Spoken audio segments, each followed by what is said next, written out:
اور چاہیے تو اور لے لو۔ سرور دو جہاں سیراب ہو کے نوش فرماتے ہیں، آپ کے ساتھ سیدنا ابو بکر صدیق رضی اللہ عنہ آپ سیراب ہو جاتے ہیں، اور جناب ایک غلام ہے وہ سیراب ہو جاتا ہے۔ ام محبت کے گھر میں ہر طرف برتنوں میں دودھ ہی دودھ ہو جاتا ہے۔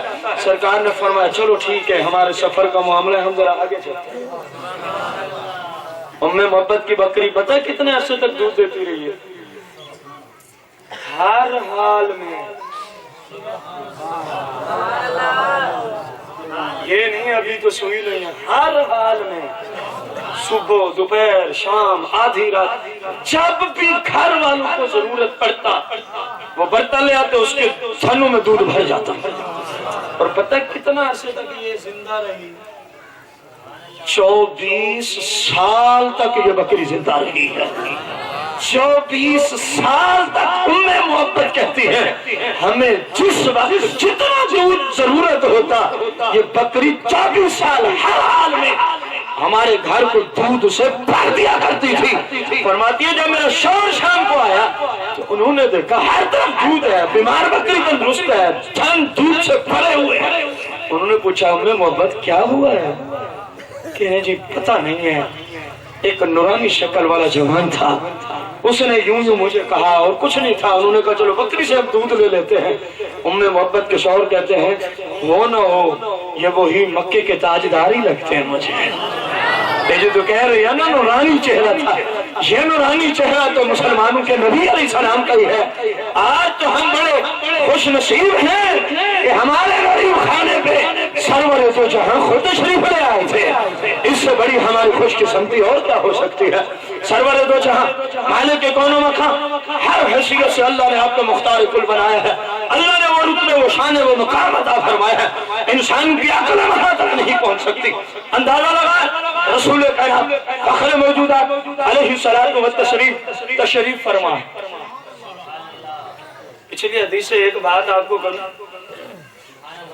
آپ میں سے اکثر دودھ نکالتے ہوں گے، جانور ہوں گے نا آپ کے گھروں میں، تو ایک نیت کر لیا کریں کہ دودھ نکالنا سرور دو جہاں کی سنت ہے۔ دودھ تو آپ ایسے نکالتے ہیں، اگر یہ نیت دل میں کر لیں گے نا، جتنی دیر دودھ آپ نکالتے رہیں گے فرشتہ آپ کے نام اعمال میں نیکی کا ساتھ ساتھ لکھتا رہے، کیونکہ آپ نے ایک سنت پہ عمل کرنا شروع کر دیا ہے۔ سرور دو جہاں کی سنت ہے جانور، حلال جانور سے دودھ نکالنا۔ سرکار مدینہ علیہ الصلوۃ والتسلیم تشریف فرما ہے۔ ایک دیہاتی شخص آتا ہے، عرض کرتا ہے میں اسلام لے آنا چاہتا ہوں۔ سرکار نے فرمایا بڑی اچھی بات ہے۔ عرض کی ایسے نہیں، کچھ دیکھنے کے بعد۔ فرمایا تو کیا دیکھنا چاہتا ہے؟ عرض کی وہ جو نہر کے اگلے کنارے پتھر ہے نا، آپ اس کو حکم کریں وہ آپ کی بارگاہ میں چل کے آئے تو میں مان لوں گا آپ اللہ کے سچے نبی ہیں۔ سرور دو جہاں نے فرمایا تو خود ہی چلا جا اور اس کو جا کے کہے تجھے آقا کریم بلاتے ہیں۔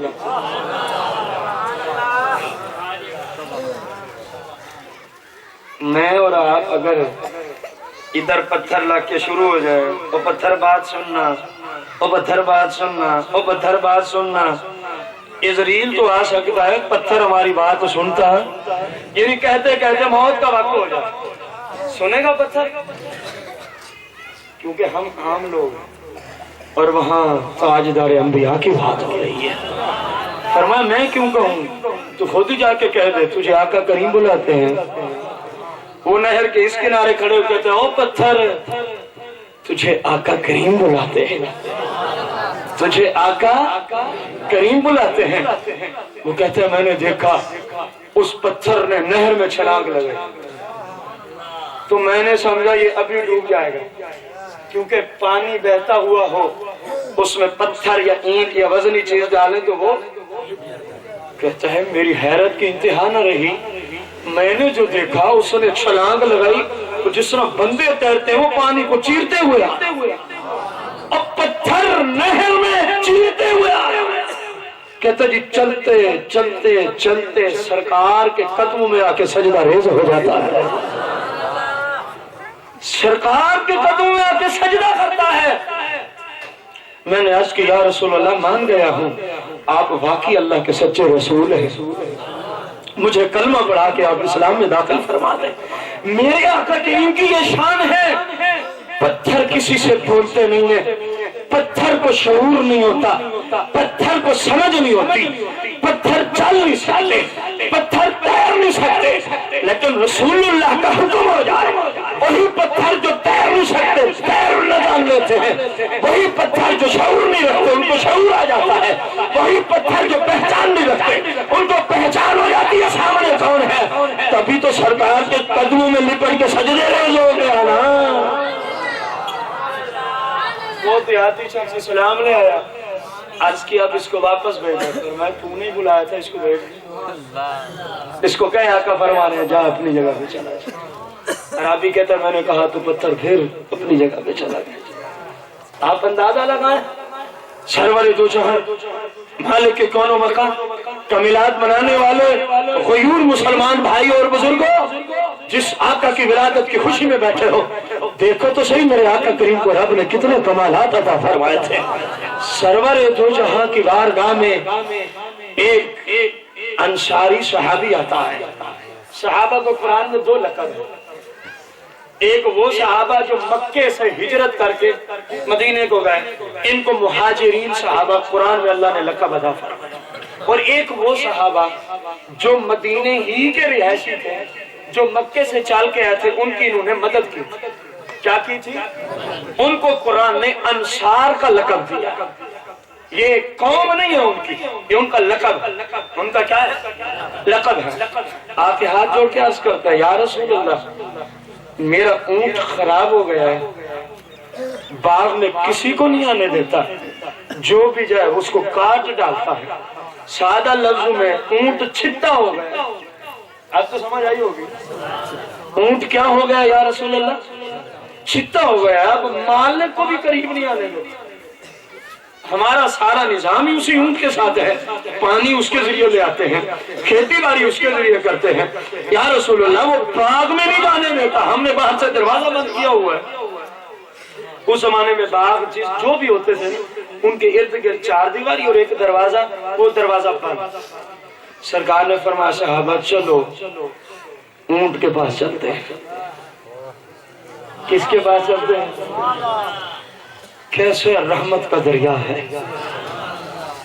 اونٹ جو مالک کو قریب نہیں آنے دیتا، کاٹتا ہے۔ سرکار علیہ السلام جب باغ کے قریب پہنچے تو سرور دو جہاں مالک کے کون و مکان علیہ السلام نے ارشاد فرمایا اے میرے غلام باغ کا دروازہ کھول دے۔ تو پھر ہاتھ جوڑ کے کھڑا ہو گیا یا رسول اللہ مجھے خدشہ ہے، یہ تو مجھے نہیں قریب آنے دیتا، میں اس کا مالک ہوں اتنے عرصے سے، کہیں آپ کو تکلیف نہ دے۔ سرکار نے فرمایا ہمیں اس بات کا کوئی ڈر نہیں ہے، تو دروازہ کھول دے۔ صحابہ کہتے ہیں اس انصاری صحابی نے دروازہ باغ کا کھولا تو اونٹ باغ کے اس کنارے پہ کھڑا تھا۔ اب سرکار نے جیسے قدم مبارک باغ میں رکھا تو یہ انصاری صحابی اور باقی صحابہ کہتے ہیں ہم نے دیکھا کہ اونٹ وہاں سے زور سے دوڑتا ہوا آ رہا، تیز۔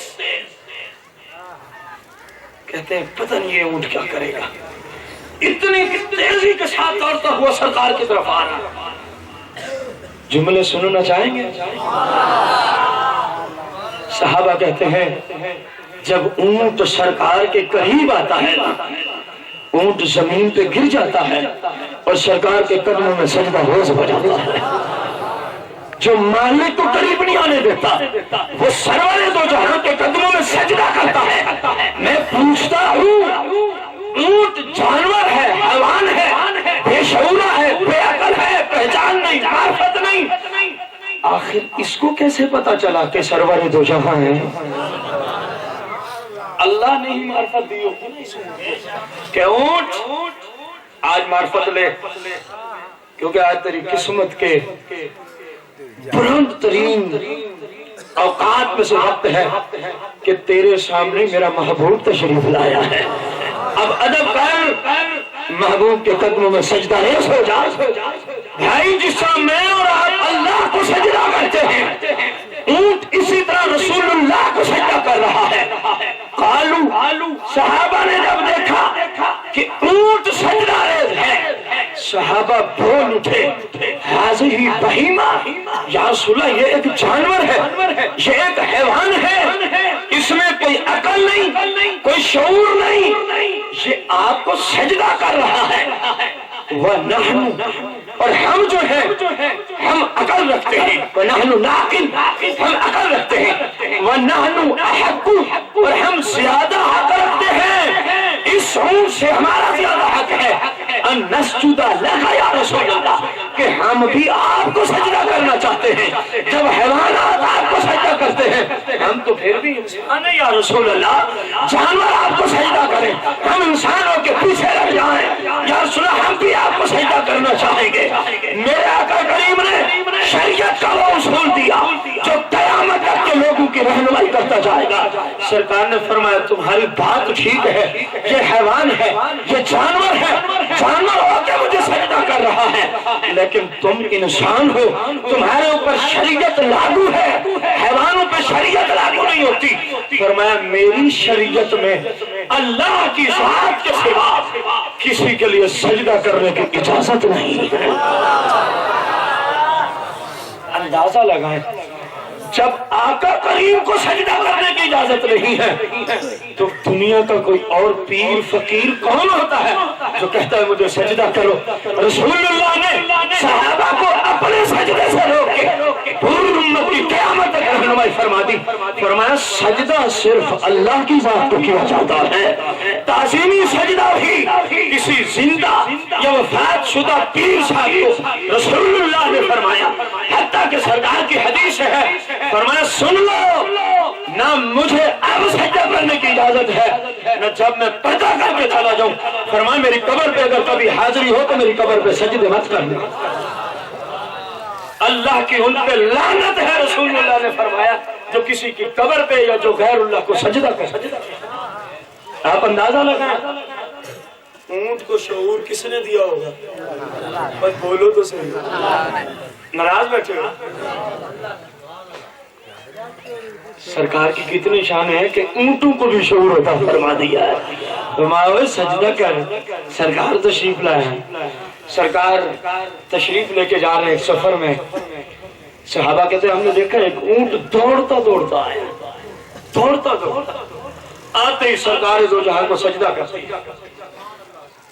پھر صحابہ نے یہی جملے لٹائے جو میں ابھی آپ کو سنا چکا ہوں کہ ہمارا حق زیادہ ہے کہ ہم آپ کو کیا کریں۔ سرکار نے پھر فرمایا دیکھو اللہ کے سوا کسی کو سجدہ، ہاں ادھر سرکار نے ایک اور جملہ ارشاد فرمایا، فرمایا اکرموا نبیکم، اکرموا، فرمایا اپنے نبی کی تعظیم کرو، سجدہ صرف اللہ کو کرو۔ تو معلوم ہوا نبی کی تعظیم کرنا یہ سرکار کا اپنا حکم ہے۔ فرمایا اکرموا نبیکم، اپنے نبی کی تعظیم کرو، سجدہ صرف اللہ کو کیا کرو۔ سجدہ صرف کس کو کیا کرو؟ دیکھو مولا کائنات، مولا مشکل کشا جناب سیدنا علی المرتضیٰ کرم اللہ تعالی وجہ الکریم نے بھی سرور دو جہاں کی تعلیمات اپنے دور خلافت پہ کوفے کے منبر پہ آپ تشریف فرما ہے۔ کوفے کے منبر پہ آپ رجال کشی کتاب ہے، ایران سے چھپی ہے، اندازہ لگا مولا کائنات نے بھی وہی درس دیا تھا جو سرور دو جہاں نے صحابہ کو دیا تھا۔ 70 بندوں کا ایک گروہ ہے، کتاب کا نام کیا ہے؟ رجال کشی چھپتی ہے یہ ایران سے۔ بہت ساری ہمیں کتابیں ایران سے بھی منگوانی پڑتی ہیں، جس طرح مصر سے منگوانی پڑتی ہیں، سعودیہ سے منگوانی پڑتی ہیں، یہ وہ کتاب ہے جو ایران سے چھپتی ہے۔ اب مولا کائنات کوفے کے منبر پہ تشریف فرما ہے، کیا وہ منظر ہوگا جب مولا مشکل کشا جیسی ہستی سامنے تشریف فرما؟ اندازہ تو لگائیں میرا پیر علی جب سامنے تشریف رکھتے ہوں گے تو کوفے کے منبر کی شان کتنی بلند ہو چکی ہے۔ 70 بندوں کا گروہ آتا ہے، کتنے بندوں کا؟ کہنے لگے آپ ہمارے خدا ہیں۔ حضرت علی المرتضیٰ کو کیا کہنے لگے؟ فرمایا نہیں، انا عبداللہ، میں اللہ کا بندہ ہوں، وانا مخلوق، مجھے اللہ ہی نے پیدا کیا ہے۔ میں اللہ نہیں ہوں، یہ تمہارا عقیدہ درست نہیں ہے، اس کو صحیح کرو، توبہ کرو اپنے عقیدے سے۔ اللہ تو وہ ہے جو نبیوں کا بھی رب ہے، اللہ وہ ہے جو انبیاء کا بھی۔ دیکھو سرکار کے حقیقی جانشین ہیں، جو سرکار کی تبلیغ تھی مولا کائنات کی بھی وہی تبلیغ ہے۔ فرمایا سنو انا عبداللہ وانا مخلوق، میں اللہ کا بندہ ہوں اور اللہ نے مجھے پیدا کیا ہے، میں بھی اللہ کی عبادت کرتا ہوں، تم بھی اللہ کی عبادت۔ سجدہ اللہ کو ہے، ہاں ہماری تعظیم کر سکتے ہو، ہمارا دو احترام کر سکتے ہو۔ وہ کہنے لگا نہیں انتا ہوا ہمارے آپ ہی بات ختم ہے۔ فرمایا یہ عقیدہ درست نہیں ہے، توبہ کر لو۔ کہنے لگے جی ہم سے توبہ نہیں ہوتی۔ مولا کائنات نے فرمایا جلید کہاں ہے؟ فرمایا ان کو لائن میں لگا کے 70 کے 70 کی گردنیں اڑا دو، کیونکہ انہوں نے اللہ کے بندے کو اللہ بنا دیا۔ یہ خالص شرک ہے، یہ خالص کیا ہے؟ شرک ہے۔ جو درباروں کے سجدے ہوتے ہیں تعظیمی نہیں ہوتے، عبادت کا سجدہ نہیں ہوتا، اگرچہ تعظیمی ہوتا ہے، لیکن سرکار نے فرمایا تعظیمی سجدہ بھی میری شریعت میں مجھے بھی نہیں کر سکتے، کسی اور کو کرنے کی اجازت۔ بات سمجھ آ گئی؟ صحابہ کہتے ہیں وہ سجدے سے سر اٹھاتا ہے تو سرکار سے نہ کوئی گفتگو کر رہا ہے۔ کون؟ اونٹ کس سے گفتگو کر رہا ہے؟ صحابہ نے بڑی حیرت اور تجسس میں گئے، پتہ نہیں یہ کیا باتیں ہو رہی۔ جب اونٹ اپنی زبان میں کلام کر رہا خاموش ہوا تو سرکار نے فرمایا تمہیں پتہ یہ کیا کہہ رہا تھا؟ عرض کہ اللہ و رسول عالم بالصواب، اللہ اور اس کا رسول ہی بہتر جانتے ہیں، اللہ اور اس کا رسول ہی بہتر جانتے ہیں۔ فرمایا یہ کہہ رہا تھا یا رسول اللہ میں آپ سے پناہ لینے آیا، میری جان کو خطرہ ہے، آپ مہربانی کریں، آپ مأوا و ملجان ہیں، انس و جن حیوانات چرند پرند سارے تو آپ کی بارگاہ سے پناہ لیتے ہیں، یا رسول اللہ مجھے بھی پناہ دے دیں۔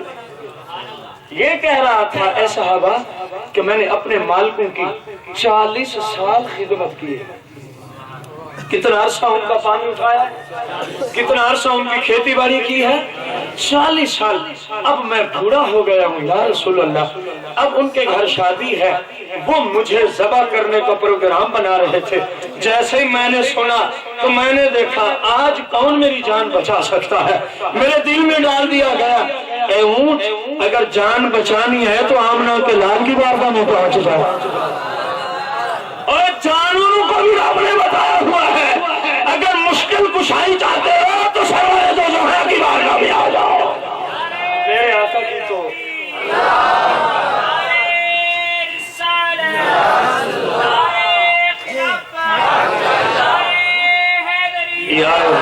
میرے آقا کی تو شان ہی بلند والا ہے، آپ تو ہے ہی مشکل کشا۔ خدا کی قسم ہے جنہوں نے آپ سے نسبت جوڑی ہے، مولا کائنات کو دیکھ لیں، مولا مشکل کشا کا لقب صحیح بخاری میں موجود ہے، سرکار تو ہے ہی مشکل کشا۔ سرکار نے فرمایا میرا بھائی علی بھی مشکل کشا ہے،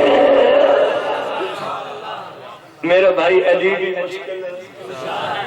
یہ سرکار کا کرم تھا کہ مولا کائنات کو بھائی کا لقب دیا، لیکن مولا کائنات نے زندگی بھر تعظیم کی وجہ سے کبھی نہیں کہا کہ یا رسول اللہ آپ میرے بھائی ہیں، ہمیشہ کہتے کہ میں آپ کا غلام نہیں ہوں، میں آپ کا خادم ہی ہوں، میں آپ کا غلام اور آپ کا خادم ہی ہوں۔ اندازہ لگاؤ رسول کریم رؤوف الرحیم علیہ السلام کی بارگاہ میں پناہ لینے حیوانات بھی آ جایا کرتے تھے، سرکار نے فرمایا اس اونٹ کے مالک کو حاضر کیا جائے۔ صحابہ نے اس کے مالک کو تلاش کیا، وہ آ گیا یا رسول اللہ کیا حکم ہے؟ فرمایا کیا تم اس اونٹ کو ذبح کرنا چاہتے ہیں؟ یا رسول اللہ ہمارے گھر میں شادی کا فنکشن ہونے والا ہے، تو ہمارا مشورہ یہی ہوا تھا کہ کسی کو ذبح کریں گے کیونکہ یہ بوڑھا ہو چکا ہے، 40 سال تو اس سے ہم نے خدمت لے لی ہے۔ سرکار دو جہاں نے فرمایا کہ میری بارگاہ میں اب آیا ہے امان لینے، اس طرح کرو اس کو بیچ ڈالو، جتنے پیسے لینے مجھ سے لے لو اور اونٹ خرید کے اس کو ذبح کر۔ اس نے ہاتھ جوڑے یا رسول اللہ ہم اس کو بیچنا نہیں چاہتے،